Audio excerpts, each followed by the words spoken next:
Hello students, आज बेटा अपन बात कर रहे हैं अपना पहला चैप्टर जो अपन ने पढ़ना स्टार्ट किया था सॉल्यूशन, उसके बारे में। तो जो अपने न्यू स्टूडेंट थे जो क्लास अटेंड नहीं कर पाए थे प्रीवियस क्लासेस, उनके लिए मैं वापस से सभी पूरे लेक्चर्स जो है बेटा रिकॉर्डेड डाल रहा हूँ। तो उसके अंदर सबसे पहला टॉपिक जो अपन सॉल्यूशन में स्टार्ट करेंगे आज, वो करेंगे सॉल्यूशन की डेफिनेशन।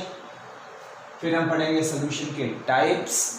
फिर हम पढ़ेंगे बेटा एक्वा सॉल्यूशन के बारे में। फिर हम पढ़ेंगे एक टर्म होती है बेटा कंसंट्रेशन, उसके बारे में। देन हम कंसंट्रेशन को कैसे कैसे रिप्रेजेंट कर सकते हैं, उनके वेरियस मेथड्स के बारे में। तो मेथड्स कौन से हैं वो? Mass percentage, volume percentage, mass by volume percentage, molarity, molarity, ppm, mole fraction. These all are the various methods to represent concentration. So these are the four topics which we will discuss today. Number one is definition of solution. Listen, definition की बात करते हैं बेटा पहले अपन।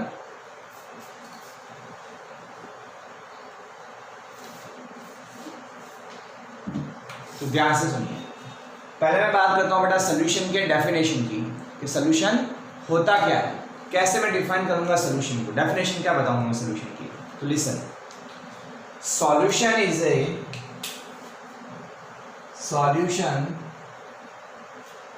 ए homogeneous mixture. Solution is a homogeneous mixture of two components, number one solute and number two solvent. सुनिए वापस बेटा, solution is a homogeneous mixture of two components, number one solute and number two solvent. अब यहां पर आप definition में बेटा आप 2-3 वर्ड्स पे ध्यान दीजिए। सबसे पहला है होमोजीनियस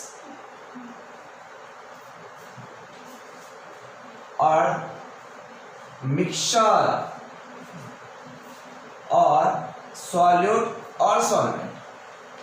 तो इन 3-4 वर्ड्स को मैं बताता हूं जो क्या है ये। सॉल्यूशन क्या है? Solution is a homogeneous mixture. Solution कैसा मिक्सचर है? होमोजीनियस मिक्सचर है। होमोजीनियस मींस किसको बोलेंगे होमोजीनियस अपन? तो आपने बेटा प्रीवियस क्लास में पढ़ा था 11वीं क्लास के अंदर कि मिक्सचर्स जो होते हैं, मिक्सचर्स वो 2 टाइप्स के होते हैं। Number 1 homogeneous and number 2 heterogeneous. 11वीं क्लास में मैंने पढ़ा था कि मिक्सचर्स जो होते हैं बेटा आपके वो 2 टाइप्स के होते हैं, होमोजीनियस एंड हेट्रोजीनियस। होमोजीनियस में एक वर्ड है बेटा होमो का मीन्स सेम, इक्वल, एक जैसा, और हेट्रो का मतलब सिमिलर नहीं होगा। वापस सुन लीजिए, होमोजीनियस का मतलब ऐसा मिक्सचर जो थ्रू आउट आपको एक जैसा दिखेगा, इवनली दिखेगा, उसको क्या बोलेंगे अपन? Homogeneous mixture.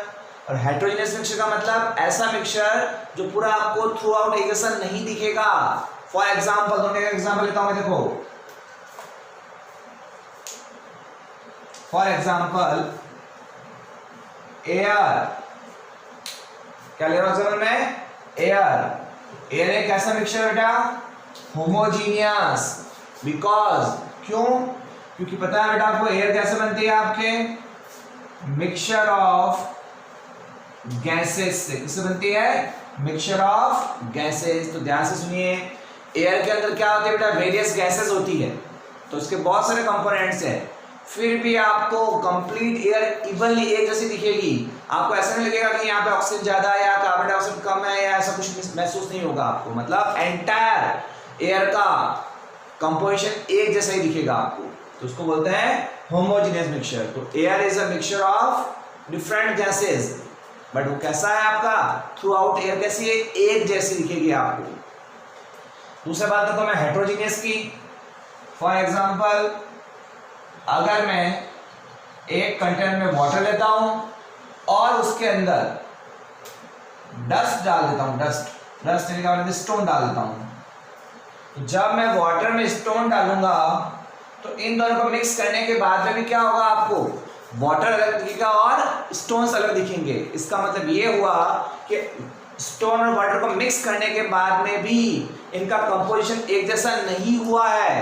तो ये कैसे मिक्सचर हो गया बेटा, हेट्रोजीनियस। बिकॉज आपको अलग से दिख रहा है, वाटर अलग दिख रहा है और आपको स्टोन अलग दिख रहा है, दैट मीन्स वो कैसा है, हेट्रोजीनियस है। तो ये भी मिक्सचर है। मिक्सचर का मतलब टू और मोर देन टू कंपोनेंट्स आपस में मिलाना, वो कहलाता है मिक्सचर। यहाँ पे देखो मैंने एयर में भी क्या किया है, बहुत सारे गैसेस को आपस में मिलाया है। हेट्रोजीनियस में क्या किया बेटा मैंने, इसमें के अंदर भी बहुत सारे कंपोनेंट्स आपस में मिलाया है। बट फर्क क्या है होमोजेनियस वाले में और हेट्रोजीनियस वाले में, कि होमोजेनियस वाले में जब हम कंपोनेंट्स को आपस में मिलाते हैं और मिक्सचर जब बन जाता है ना, तो उस मिक्सचर आपको थ्रू आउट एक जैसा दिखता है। थ्रू आउट कैसा दिखता है बेटा, एक जैसा दिखता है। और हेट्रोजीनियस मिक्सचर में क्या होगा, है तो ये भी मिक्सचर है, बट जब मैं इसके अंदर डिफरेंट कंपोनेंट्स को मिलाऊंगा, जैसे मैंने वाटर और स्टोन को मिलाया, तो जब मिक्सचर बन गया तो वो आपको थ्रू आउट पूरा मिक्सचर एक जैसा नहीं दिखेगा। आपको वाटर अलग से दिख रहा है अभी भी, और स्टोन आपको अलग से दिख रहे हैं। तो ऐसे मिक्सचर को बोलते हैं बेटा हेट्रोजीनियस। हेट्रो मतलब एक जैसा नहीं, और होमोजीनियस का मतलब पूरा थ्रू आउट एक जैसा। तो उसका एग्जांपल था, होमोजीनियस एग्जांपल था एयर, और हेट्रोजीनियस का एग्जांपल मैंने बता दिया आपको, वाटर एंड स्टोन का मिक्सचर। क्लियर हो गई बात ये आपको अच्छे से। होमो वर्ड से ध्यान रखना, होमो में थ्रू आउट एक जैसा। तो अब अपन अपने टॉपिक पे आते हैं बेटा, कि अपन ने क्या कहा कि सॉल्यूशन कैसा होता है, हमेशा सॉल्यूशन हमेशा होमोजीनियस होता है। हमेशा सॉल्यूशन कैसा होता है, हमेशा होमोजीनियस। तो सॉल्यूशन कब कहलाएगा कोई भी मिक्सचर, जब वो मिक्सचर कैसा होगा, होमोजीनियस। तो मिक्सचर जब होमोजीनियस होगा तभी वो क्या कहलाएगा बेटा, सॉल्यूशन कहलाएगा। Solution is always a homogeneous mixture. अब आपको पता है कि सॉल्यूशन के हमेशा दो कंपोनेंट्स होते हैं, कौन कौन से, सॉल्यूट एंड सॉल्वेंट। अब सुनिए बेटा, सॉल्यूट सॉल्वेंट की बात करते हैं मैं। तो सॉल्यूट किसको बोलूंगा मैं, तो मैं कह सकता हूं लेस इन अमाउंट। तो ऐसा कंपोनेंट जो अमाउंट में लेस होता है वो सॉल्यूशन में क्या कहलाता है, सॉल्यूट। तो सॉल्यूशन का वो कंपोनेंट जो लेस अमाउंट में होगा उसको क्या बोलूंगा मैं, सॉल्यूट। और सॉल्यूशन का वो कंपोनेंट जो लार्ज अमाउंट में होगा उसको मैं क्या बोलूंगा, सॉल्वेंट। तो जो लेस अमाउंट में होगा वो सॉल्यूट कहलाएगा, जो लार्ज अमाउंट में होगा वो सॉल्वेंट कहलाएगा। या फिर हम ये कह सकते हैं जिसको डिसॉल्व कर रहा हूं, जिसको घोल रहा हूं वो सॉल्यूट, और जिसमें डिसॉल्व करूंगा वो सॉल्वेंट। कैसे, देखो एग्जांपल, एक कंटेनर लिया, इसमें मैंने वाटर फिलअप कर दिया बेटा, अब इसके अंदर सॉल्ट डाल रहा हूं। तो अब देखिए ध्यान से, किसको डिसॉल्व कर रहा हूं, किसको मिला रहा हूं, किसको घोल रहा हूं, सॉल्ट को। तो सॉल्ट मेरे लिए क्या हो गया, सॉल्यूट, और वाटर मेरे लिए क्या हो गया बेटा, सॉल्वेंट। बिकॉज मैं सॉल्ट को डिसॉल्व कर रहा हूं, किसमें डिसॉल्व कर रहा हूं, किसमें घोल रहा हूं, वाटर में। तो जिसको डिसॉल्व करोगे, जिसको घोलोगे वो हो गया आपका सॉल्यूट, और जिसमें घोलोगे वो हो गया आपका सॉल्वेंट। सिंपल, बिल्कुल से है, जिसको घोलोगे वो सॉल्यूट, जिसमें घोलोगे वो सॉल्वेंट कहलाएगा। या हम कह सकते हैं component of solution which present in less amount is called solute and component of solution which present in large amount is called solvent। और यहाँ पे भी मैंने बता दिया आपको वापस कि जब मैं सॉल्यूशन बनाता हूँ तो जिसको डिसॉल्व करते हैं दैट इज कॉल्ड सॉल्यूट, और जिसमें डिसॉल्व करना है आपको वो क्या कहलाएगा, सॉल्वेंट कहलाएगा। जैसे मैं सॉल्ट को वाटर में मिक्स कर रहा हूँ तो सॉल्ट मेरा क्या हो गया, सॉल्यूट हो गया, बिकॉज मैं सॉल्ट को डिसॉल्व कर रहा हूँ। किसमें कर रहा हूँ, तो वाटर में कर रहा हूँ, तो वाटर मेरे के लिए क्या हो गया बेटा, सॉल्वेंट हो गया। क्लियर हो गया अच्छे से सॉलिड सॉल्वेंट की बात। चलिए, तो पहला बात अपनी पूरी हो गई, सॉल्यूशन का डेफिनेशन की बात हो गई। अब मैं बात करता हूं बेटा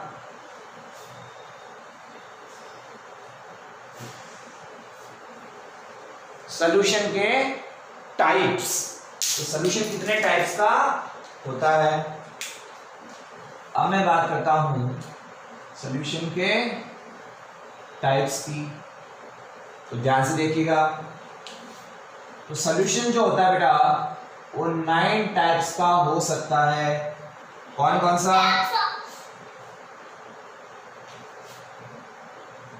देखिए कैसे, सॉल्यूट, सॉल्वेंट एंड एग्जाम्पल। तो ध्यान से देखना बेटा। नंबर 1,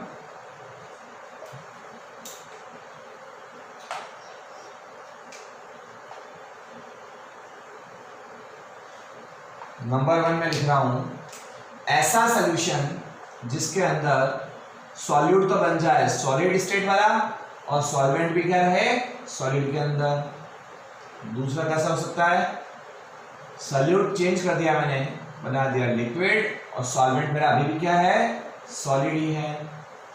थर्ड, सॉल्यूट मेरा मैंने ले लिया गैस, सॉल्वेंट मेरा अभी भी क्या है बेटा सॉलिड ही है।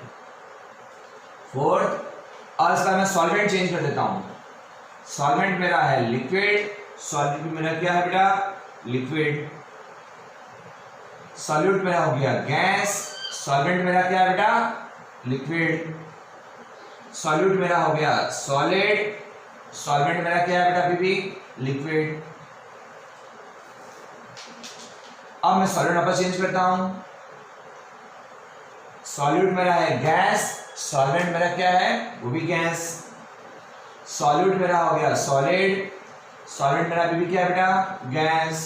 और लास्ट वन लिक्विड हो गया मेरा सॉल्यूट एंड गैस मेरा हो गया सॉल्वेंट। इसे आपको कॉम्बिनेशन बनाना है बेटा। तो आपको पता है कि कितनी स्टेट्स होती है आपके 3, तो आप उस तरह से कॉम्बिनेशन जब बनाओगे ना बेटा तो 9 टाइप्स के सॉल्यूशन बन जाएंगे। Solid in solid, liquid in solid, gas in solid, liquid in liquid, gas in liquid, solid in liquid, फिर gas in gas, solid in gas और लिक्विड इन गैस। इसको पढ़ने का तरीका बताना चाहिए आपको। सॉलिड इन सॉलिड, सॉलिड को सॉलिड में मिलाना है इस तरह से। तो अब बात करनी बेटा है क्वेश्चन जो एग्जाम में आएगा ना वो आएगा इनके एग्जांपल्स पे। तो आपसे पूछेंगे कि सॉलिड इन सॉलिड का एग्जांपल दो, या लिक्विड इन सॉलिड का एग्जांपल दो, या गैस इन सॉलिड का एग्जांपल दो। तो एग्जांपल पर क्वेश्चन आएगा आपके, कोई भी आपको उठा कर पूछेंगे इसका एग्जांपल बताओ। तो सबके एग्जांपल पर डिस्कस करते हैं अपन। देखिए सबसे पहले एग्जांपल में बात करता हूं बेटा आपके सॉलिड इन सॉलिड। अब इसका मतलब समझिए, सॉलिड को ही सॉलिड में मिक्स करना है, ऐसा मिक्सचर बनाना है जिसमें सॉलिड को सॉलिड में ही मिक्स करूंगा। तो ऐसा एग्जांपल मैं ले सकता हूं बेटा आपका एलोइज। क्या ले सकता हूं एलोइज। तो सुना होगा आपने एलोइज का मतलब क्या होता है बेटा आपका mixture of metals. Mixture of metals को क्या बोलते हैं बेटा अपन एलोइज बोलते हैं। तो एलोइज मींस मिक्सचर ऑफ मेटल्स कि जब मैं 2 और मोर देन 2 मेटल्स को आपस में मिलाऊंगा तो मेरा क्या बन जाएगा एलोइज बन जाएगा। क्लियर हो गई बात मेरी। एक एग्जांपल कहां मिलेगा आपको एलोइज का, देखो अपन डेली लाइफ के अंदर देखते हैं कि अपने जो गोल्ड ऑर्नामेंट्स जो बनते हैं बेटा वो कैसे बनते हैं बताओ मुझे। गोल्ड ऑर्नामेंट जब बनाते हैं ना तो उस कंडीशन में क्या करते हैं 92% तो लेते हैं गोल्ड प्लस 8% उसमें मिक्स करते हैं कॉपर। ये कॉम्बिनेशन होता है बेटा गोल्ड ऑर्नामेंट्स का। गोल्ड ऑर्नामेंट्स के अंदर ये काम करते हैं। तो क्या करते हैं बेटा 92% तो गोल्ड होता है गोल्ड ऑर्नामेंट्स में और 8% तक कॉपर मिक्स करते हैं। इसका रीजन पता है आपको? नहीं पता है तो सुनिए। देखो बेटा गोल्ड ऑर्नामेंट जब बनाते हैं तो उसके अंदर कॉपर मिक्स करना क्यों जरूरी है, क्यों 100% गोल्ड का ऑर्नामेंट नहीं बनाते हैं? तो आपको नॉलेज के लिए बता देता हूं बेटा कि अगर प्योर गोल्ड की ज्वेलरी अगर अपन बनाएंगे ना तो इतनी ड्यूरेबल नहीं होगी बेटा, ब्रेक हो जाएगी, बिकॉज गोल्ड एक सॉफ्ट मेटल है। तो गोल्ड को थोड़ा हार्ड बनाते हैं अपन ताकि जो ऑर्नामेंट्स बने उनसे वो पहनने के लिए आपके सूटेबल हो जाए। तो गोल्ड ऑर्नामेंट्स को पहनने के लिए सूटेबल बनाने के लिए उसको हार्डनेस को बढ़ाने के लिए उसमें क्या मिलाते हैं 8% कॉपर मिलाते हैं। तो अब यहाँ देखो आप गोल्ड भी कौन से स्टेट में है सॉलिड, कॉपर भी कौन से स्टेट में है सॉलिड। तो जब इन दोनों को मैं मिलाऊंगा तो जो बनेगा उसको बोलेंगे एलॉयज। क्या बोलेंगे एलोएज। तो किसका एग्जांपल हो गया बेटा? सॉलिड इन सॉलिड का। तो मिक्सचर ऑफ मेटल्स जिनको हम एलोएज भी बोल सकते हैं, उसका एग्जांपल हो गया आपका सॉलिड इन सॉलिड का। दूसरा देखिए बेटा, लिक्विड इन सॉलिड, ऐसा एग्जांपल जिसमें लिक्विड मिक्स किया गया है सॉलिड के अंदर। तो ये थोड़ा अलग है आपके लिए एग्जांपल, ध्यान रख लीजिए। Hg मतलब मरकरी, Hg मतलब मरकरी इन गोल्ड। तो जब मैं मरकरी को गोल्ड में मिक्स करूंगा तो वो एग्जांपल किसका हो जाएगा बेटा? आपको लिक्विड इन सॉलिड का। कैसे? सुनिए, आपको नॉलेज के लिए पता होना चाहिए बेटा कि मरकरी एक ऐसा मेटल है जो लिक्विड स्टेट के अंदर होता है रूम टेम्परेचर पर। ठीक है बेटा? तो मरकरी क्या कौन से स्टेट में है बेटा? लिक्विड स्टेट के अंदर। गोल्ड कौन से स्टेट में है? सॉलिड स्टेट के अंदर। तो जब मैं मरकरी को गोल्ड में मिलाऊंगा तो ये किसका एग्जांपल हो जाएगा मेरा? लिक्विड इन सॉलिड का। इजी है बिल्कुल। अगला, गैस इन सॉलिड, ये एग्जांपल ये इंपॉर्टेंट है बेटा। गैस इन सॉलिड कैसे? देखिए बेटा, hydrogen in palladium, hydrogen in palladium, ये थोड़ा समझिए कैसे है बेटा? हाइड्रोजन इन पैलेडियम, इसका मतलब क्या है? हाइड्रोजन पता आपको एक गैस है, गैस स्टेट के अंदर है। इन पैलेडियम, पैलेडियम कौन से स्टेट में हो गया? पैलेडियम एक मेटल है बेटा, कौन से स्टेट में होता है? सॉलिड स्टेट के अंदर। तो अब आप सोचोगे बेटा कि सॉलिड स्टेट के अंदर मतलब गैस कैसे आ गई? सॉलिड के अंदर गैस कैसे चली गई? सॉलिड के अंदर गैस कैसे चली गई? तो सुनिए ध्यान से बेटा, यहां पर एक कंसेप्ट चलता है जिसको बोलते हैं बेटा अपन एडजॉर्प्शन, नॉट एब्जॉर्प्शन। एडजॉर्प्शन एक कंसेप्ट है जो अपन पढ़ेंगे, आप एक चैप्टर बेटा सरफेस केमिस्ट्री, उसको अपन पढ़ेंगे तो बताऊंगा मैं आपको अच्छे से और ज्यादा। अभी के लिए शॉर्ट में सुन लीजिए। एडजॉर्प्शन में क्या होता है? एडजॉर्प्शन प्रोसेस में होता क्या है बेटा? जैसे मान लीजिए ये पैलेडियम मेटल है, ये इसकी सरफेस है, और पैलेडियम मेटल की सरफेस क्या होती है बेटा? थोड़ी पोरोस होती है। कैसे होती है? पोरोस। पोरोस का मतलब थोड़ा बहुत ही स्मॉल छोटे छोटे हॉल्स मिल जाएंगे आपको। तो इन हॉल्स में जाके क्या होती है बेटा? हाइड्रोजन गैस जाकर एडजॉर्ब हो जाती है। एडजॉर्ब का मतलब सिर्फ सरफेस पर ही रहेगी, वो अंदर नहीं जाएगी। देखो ये होता है एब्जॉर्प्शन, AB, ये होता है बेटा एब्जॉर्प्शन, वो अलग है। एब्जॉर्प्शन में क्या होता है? एब्जॉर्प्शन में तो क्या होता है? कोई चीज दूसरे के पूरे अंदर चली जाती है। जैसे देखिए, मैं एक स्पंज लेता हूं, स्पंज को पानी में डाला तो पानी या वाटर क्या होगा? स्पंज के अंदर तक चला जाएगा। तो वो प्रोसेस तो क्या कहलाया? एब्जॉर्प्शन। आई मेरे बात समझ में? स्पंज लिया, स्पंज को वाटर में डिप किया तो वाटर क्या करेगा? एंटायर पूरे स्पंज के अंदर तक चला जाएगा, उसको मैं बोलूंगा एब्जॉर्प्शन। मैं एब्जॉर्प्शन की बात नहीं कर रहा हूं बेटा, मैं यहाँ पे बात कर रहा हूं एडजॉर्प्शन की। तो एडजॉर्प्शन क्या होता है? एडजॉर्प्शन में क्या होता है बेटा कि जो गैस एडजॉर्ब हो रही है यहाँ पर, वो एडजॉर्ब गैस सिर्फ उसकी सरफेस पर ही रहेगी। तो मैं बात कर रहा हूँ पैलेडियम की। पैलेडियम जब हाइड्रोजन को एब्जॉर्ब करेगा तो हाइड्रोजन गैस कहाँ आ जाएगी? इसकी सरफेस पर जाकर बैठ जाएगी, एब्जॉर्ब हो जाएगी, अंदर तक नहीं जाएगी। तो एडजॉर्प्शन क्या है बेटा? ये सिर्फ सरफेस फिनोमिना है, मतलब जिसका एडजॉर्प्शन होता है ना वो सिर्फ कहाँ रहता है? दूसरे के सरफेस पर ही रहता है। तो जब पैलेडियम कौन सी गैस के कांटेक्ट में आएगा? हाइड्रोजन गैस के कांटेक्ट में आएगा, तो हाइड्रोजन गैस जो है वो पैलेडियम की सरफेस में जाकर क्या हो जाएगी बेटा? एब्जॉर्ब हो जाएगी। तो ये किसका एग्जांपल बन जाएगा आपका? Solid in gas in solid का। देख लो, हाइड्रोजन कौन से स्टेट में है? गैस। पैलेडियम कौन से स्टेट में है? सॉलिड। एग्जांपल किसका बन गया? ये गैस इन सॉलिड का। आई बात समझ में आपको? अगला देखिए बेटा, liquid in liquid.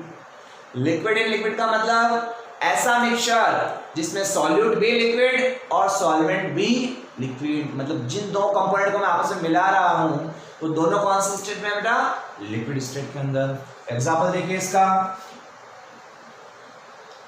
Alcohol in water, बिल्कुल इजी एग्जांपल है, अल्कोहल इन वाटर। जब मैं अल्कोहल को वाटर में मिक्स करूंगा तो अल्कोहल भी कौन से स्टेट में? लिक्विड स्टेट में। वाटर भी कौन से स्टेट में बेटा? लिक्विड स्टेट में। तो एग्जांपल किसका हो गया आपका? लिक्विड इन लिक्विड का, सिंपल। अगला गैस इन लिक्विड, इसका एग्जांपल सुनिए, oxygen in water, oxygen in water. तो आपको पता होना चाहिए बेटा कि वाटर के अंदर ऑक्सीजन डिसॉल्व रहती है, वाटर के अंदर क्या रहती है, ऑक्सीजन डिसॉल्व रहती है। कैसे प्रूव करते हैं उसको?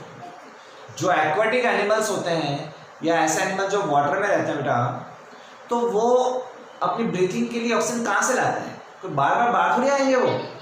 तो वो जो एक्वाटिक एनिमल्स होते हैं या जो वाटर में जो एनिमल्स रहते हैं ना बेटा, वो क्या करते हैं, वाटर के अंदर डिसॉल्व ऑक्सीजन को यूज करते हैं ब्रीथिंग के लिए।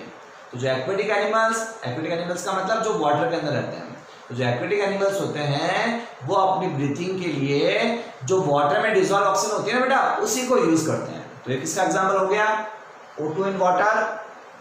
O2 कौन से स्टेट में, गैस स्टेट में, वाटर कौन से स्टेट में, लिक्विड स्टेट में। तो एग्जांपल किसका हो गया आपका, गैस इन लिक्विड का। इजी है बिल्कुल। चलिए आगे चलते हैं। नेक्स्ट बेटा सॉलिड इन लिक्विड। अब ऐसा एग्जांपल सोचो बेटा कि जिसमें अपन सॉलिड को लिक्विड में मिक्स करते हैं। तो ये बहुत इजी एग्जांपल है आपके लिए। बताइए, देखो क्या होना चाहिए, sugar in water, sugar in water. तो देखिए शुगर कौन से स्टेट में है, सॉलिड स्टेट में। वाटर कौन से स्टेट में, लिक्विड स्टेट में। तो जब मैं शुगर को वाटर में डिसॉल्व करूंगा तो that is an composition of, that is an mixture of solid in liquid. Clear है बेटा? चलिए आगे चलते हैं अपन। Gas in gas, simple example air. तो एयर क्या होता है बेटा आपका, mixture of gases. When we mix more than two gases, या जब मैं दो गैसेस को या more than two gases को मिक्स करूंगा आपस में, तो वो क्या कहलाएगी बेटा आपकी, एयर कहलाएगी। तो जब दो गैसेस को मिक्स करते हैं अपन आपस में, तो मिक्सचर ऑफ गैसेस किसका एग्जांपल हो गया, गैस इन गैस का। तो air is an example of gas in gas. बिल्कुल इसी बिल्कुल। ये तो अगला है सॉलिड इन गैस। अगला क्या है बेटा, सॉलिड इन गैस। तो सुनिए ध्यान से, dust particle in air, dust particle in air, dust particle in air. तो डस्ट पार्टिकल जो है बेटा, वो जब एयर में प्रेजेंट रहते हैं, तो ये किसका एग्जांपल हो गया आपका, सॉलिड इन गैस का। कैसा हो गया बेटा, सॉलिड इन गैस का एग्जांपल हो गया। कैसे देखिए, अपने एटमॉस्फेयर में जो एयर है उसके अंदर बहुत सारे डस्ट पार्टिकल बट अपन को दिखते नहीं है। बहुत सारे डस्ट पार्टिकल, बहुत ही छोटे छोटे नैनोमीटर साइज के डस्ट पार्टिकल प्रेजेंट है, वो दिखते भी नहीं है। तो ये किसका एग्जांपल है बेटा, डस्ट पार्टिकल कौन से स्टेट में, सॉलिड स्टेट में। एयर कौन से स्टेट में, गैस स्टेट में। जब डस्ट पार्टिकल एयर में प्रेजेंट रहेगी तो that is an example of solid in gas. अगला और last, liquid in gas. Liquid in gas तो क्या रहेगा बेटा, water vapour, water vapour in air. कि जब एयर में क्या मिक्स हो जाती है, वाटर वेपर मिक्स हो जाएगी, तो किसका एग्जांपल है बेटा आपका, लिक्विड इन गैस का। उसको कैसे देख सकते हैं अपन, देखो आपको पता होना चाहिए बेटा, जब क्लाउड फॉर्मेशन होता है, बादल जब बनते हैं, तो होता क्या है, सनलाइट गिरेगी वाटर पे, सी वाटर पे या जो भी है, वाटर पे सनलाइट गिरेगी और सनलाइट की वजह से क्या बनेगी बेटा, वाटर वेपर बनेगी। और वो वाटर वेपर जाके कहाँ मिक्स हो जाएगी बेटा, एयर के अंदर। तो जब एयर के अंदर वाटर वेपर प्रेजेंट रहती है, वो तो हमेशा रहती है बेटा, तो उसको क्या बोलते हैं अपन, लिक्विड इन गैस। तो वाटर वेपर कौन सी स्टेट में है, लिक्विड स्टेट में वाटर, एंड एयर कौन सी स्टेट में, गैस। तो किसका एग्जांपल बन गया आपका, वाटर वेपर। एयर किसका एग्जांपल बन गया आपका, लिक्विड इन गैस। तो इस तरह से अपन ने 9 एग्जांपल्स पढ़े।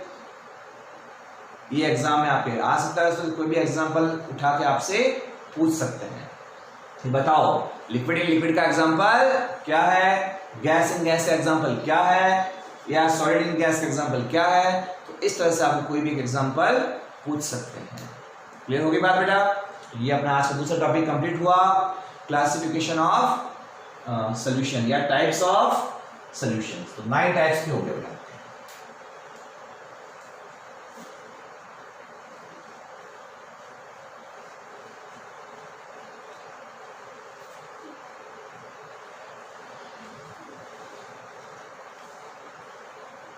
अब आगे सुनिए बेटा, अगला टॉपिक जो अपन पढ़ने वाले हैं एक छोटा सा टॉपिक ही है, नाम है एक्वस सॉल्यूशन। तो क्या होता है एक्वस सॉल्यूशन? बहुत जगह कोई क्वेश्चन नहीं आता इस पर, सिर्फ नॉलेज के लिए पता होना चाहिए आपको कि एक्वस सॉल्यूशन का मतलब क्या है। क्या अगर लिखा हुआ मिल जाए आपको एक्वस सॉल्यूशन, या शॉर्ट में लिखा हुआ मिलता है आपको AQ, तो इसका मतलब क्या आपको पता होना चाहिए। तो सुनिए ध्यान से, डेफिनेशन लिखता हूं मैं इसकी यहां पर, ए solid liquid solution in which water used as a solvent is called aqueous solution. Is called aqueous solution. तो पहली बात, एक्वस सॉल्यूशन वर्ड किसके लिए यूज होगा, तो ध्यान से सुन लीजिए। सॉल्यूशन कैसा होना चाहिए? Solid liquid solution. कॉम्बिनेशन कौन सा होना चाहिए? सॉलिड इन लिक्विड वाला कॉम्बिनेशन होना चाहिए 9 टाइप्स में से। तो 9 टाइप्स में से कौन सा कॉम्बिनेशन होना चाहिए? सॉलिड इन लिक्विड वाला। फिर सुनिए, दूसरी बात क्या होनी चाहिए एक्वस सॉल्यूशन के लिए? तो जब आप बोल देते हो कि कोई भी सॉल्यूशन कैसा है, एक्वस सॉल्यूशन है, तो एक बात फिक्स होगी बेटा कि आपको लिक्विड जो यूज करना है वो आपको वाटर ही यूज करना है, ये फिक्स हो गया। तो जब एक्वा सॉल्यूशन वर्ड में मिल जाए तो इसका मतलब अंडरस्टूड होना चाहिए आपको कि आपने सॉल्वेंट के फॉर्म में, लिक्विड के फॉर्म में क्या यूज किया है? वाटर यूज किया, ये कंफर्म हो गया। क्लियर हो गई बात आपको? जब कभी भी आपको एक्वा सॉल्यूशन AQ वर्ड लिखा हुआ मिल जाए तो मतलब समझ लेना ऐसे सॉल्यूशन के अंदर सॉल्वेंट आपने फिक्स कर दिया है, और सॉल्वेंट कौन सा होगा आपका? वाटर ही होगा। तो एक्वा सॉल्यूशन क्या रिप्रेजेंट करता है कि we use water as a solvent. Clear बेटा? छोटी सी डेफिनेशन थी, क्लियर हो गई आपको? चलिए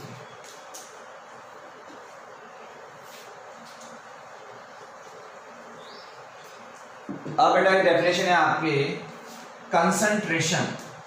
क्या है? कंसंट्रेशन। क्या होती है कंसंट्रेशन? बार बार वर्ड सुनते हैं अपन कंसंट्रेशन कंसंट्रेशन, में पता होना चाहिए ना कंसंट्रेशन होती क्या है, किसको अपन कंसंट्रेशन बोलेंगे। तो ध्यान से सुनिएगा, amount of solute present in amount of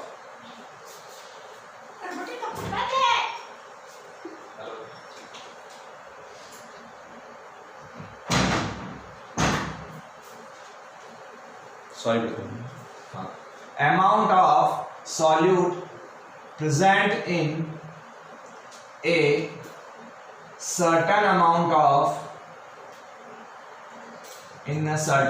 of solution is called its concentration. तो वापस सुन लीजिए बेटा, क्या होता है कंसंट्रेशन? डेफिनेशन लिखी है मैंने आपके सामने ब्लैक बोर्ड पे। अमाउंट ऑफ सॉल्यूट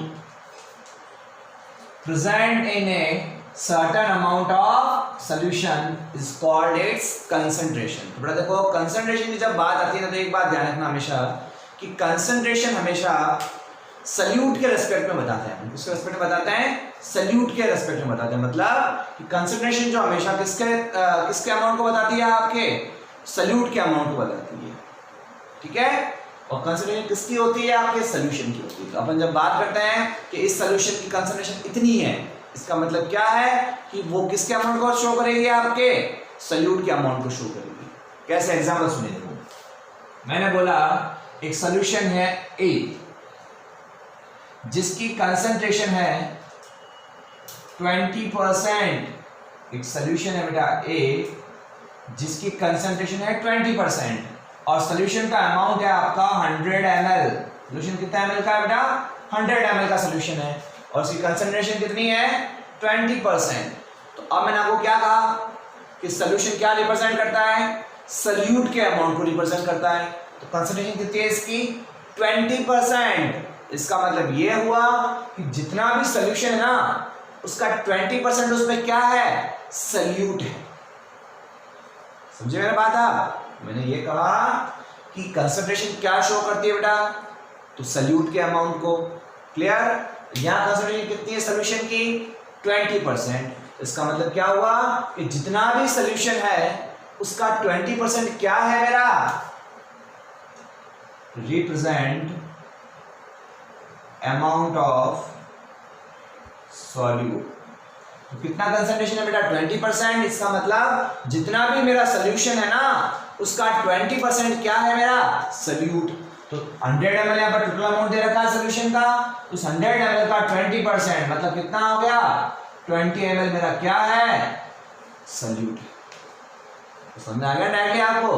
तो ये सोल्यूशन अगर 100 ml है उसमें सल्यूट कितना होगा आपका 20 ml, बिकॉज इस सोल्यूशन की कंसंट्रेशन कितनी है बेटा आपके 20%। अब सुनिए, अगर मैं ये बोलता हूं कि सोल्यूशन है बी, उसकी कंसंट्रेशन बेटा आपकी है 40%, और मान लिया बी मेरा कितना है 200 ml है। टोटल अमाउंट कितना है बी का, बी कौन है सोल्यूशन, और इस सोल्यूशन का अमाउंट कितना है मेरा 200 ml। अब मैं क्या बोल रहा हूं कि कंसंट्रेशन कितनी है सोल्यूशन की 40%। अब मैंने पहले भी बताया आपको कि कंसंट्रेशन क्या रिप्रेजेंट करती है बेटा, अमाउंट ऑफ सॉल्यूट को रिप्रेजेंट करती है। तो यहाँ पर कंसंट्रेशन कितनी दिखा रही है मैंने 40%। इसका मतलब ये हुआ कि जितना भी सोल्यूशन है ना उसका 40% क्या है, सल्यूट। कंसंट्रेशन हमेशा किसके अमाउंट को बताती है बेटा, आपके सल्यूट के अमाउंट को। आप देखो टोटल सोल्यूशन कितना है 200 ml, और उसका कितना परसेंट आपका सल्यूट है 40%। तो जब आप मैथमेटिकली निकालोगे ना तो 20 ml का 40% आपके आ जाएगा बेटा 80 ml। तो 200 ml सोल्यूशन के अंदर 80 ml क्या है आपका, सल्यूट। इसीलिए इस सोल्यूशन की कंसंट्रेशन कितनी है 40%। तो कहने का मतलब क्या हुआ कि जैसे जैसे कंसंट्रेशन बढ़ती है, जैसे जैसे सोल्यूशन की कंसंट्रेशन बढ़ती है, वो ये शो करता है कि सल्यूट का अमाउंट बढ़ रहा है। उसका अमाउंट बढ़ रहा है बेटा, सल्यूट का अमाउंट बढ़ रहा है सोल्यूशन के अंदर। मेरी बात समझ में? वापस सुन लीजिए मैं लाइन को एक बार, कि जैसे जैसे सोल्यूशन की कंसंट्रेशन बढ़ती है, जैसे जैसे सोल्यूशन की कंसंट्रेशन बढ़ती है, तो वो ये रिप्रेजेंट करती है कि सोल्यूशन में इसका अमाउंट बढ़ रहा है बेटा, सल्यूट का अमाउंट बढ़ रहा है। इसका अमाउंट बढ़ रहा है, सल्यूट का अमाउंट बढ़ रहा है। कैसे देखिए, एक अच्छे सवाल बता रहा हूं आपको। जैसे आपके सामने ग्लास की बोतल से लैब के अंदर जो पड़ी रहती है वो, ये 3 बोतल से है।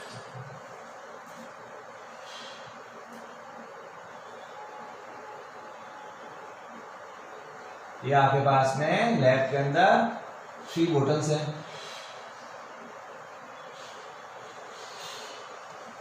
आप देखिए इन बोतल्स के अंदर टोटल, इन बोतल्स के अंदर बेटा टोटल वॉल्यूम कितना है 100 ml, इसमें भी 100 ml, इसमें भी 100 ml। ये हो गया आपके इसके अंदर कितना सोल्यूशन फिलअप किया हुआ है 100 ml सोल्यूशन तीनों के अंदर।